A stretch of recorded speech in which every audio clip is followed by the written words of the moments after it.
یہ تو ہم جانتے ہیں کہ اردو زبان مختلف زبانوں سے مل کر بنی ہے، جن میں سے سب سے زیادہ حصہ عربی کا ہے۔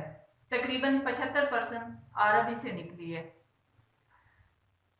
اگر اتنا کلوز ریلیشن ہے تو پھر قرآن پاک پڑھنا ہمیں مشکل کیوں لگتا ہے؟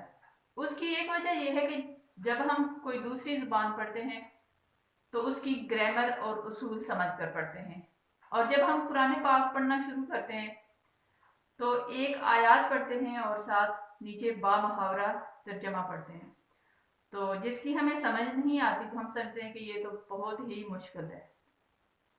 اگر اس کو بھی ہم کسی اصول اور قاعدے کے مطابق پڑھیں گے، کسی کلیے کے مطابق پڑھیں گے، تو یہ باقی زبانوں سے زیادہ آسان ہے۔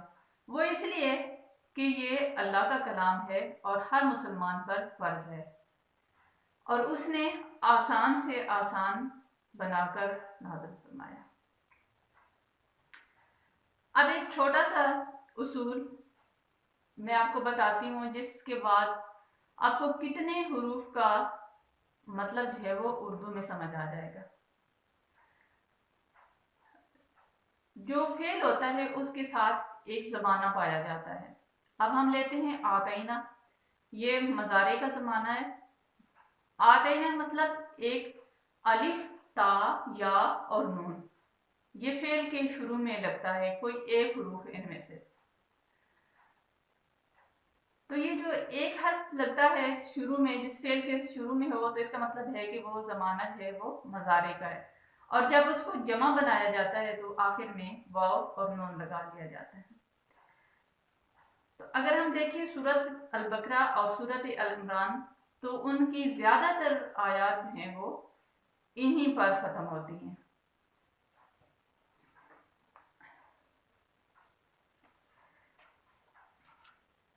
اب ہم دیکھتے ہیں یہ سورۃ البقرہ کی آیت نمبر 42، تحلمون۔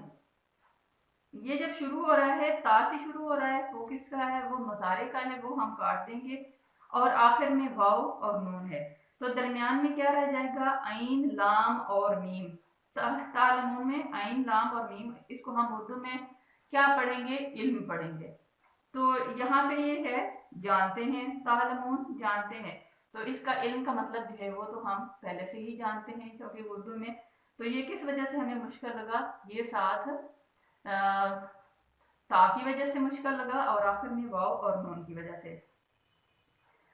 آگے نیکسٹ ہے آیت نمبر 44، تحقلون۔ اب شروع میں تا ہے، وہ اس کو ہم کاٹ دیں گے، وہ مضارع کا ہے، اور آخر میں واو اور نون وہ جمع کا ہے، درمیان میں رہے گا عین، قاف اور واو، تو یہ ہم اردو میں اس کو عقل کہتے ہیں، عقل پڑھتے ہیں۔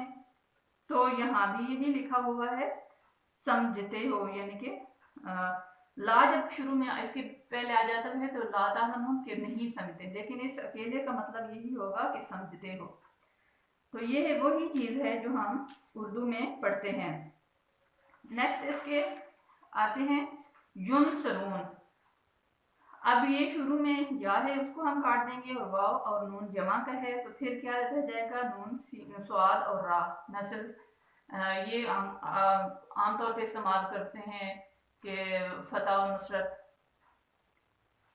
پھر نیکسٹ آ جاتا ہے تنظرون، شروع میں تا ہے، اس کو کاٹ دیں گے، اور واو اور نون کو آخر میں کاٹ دیں گے، درمیان میں رہ جائے گا۔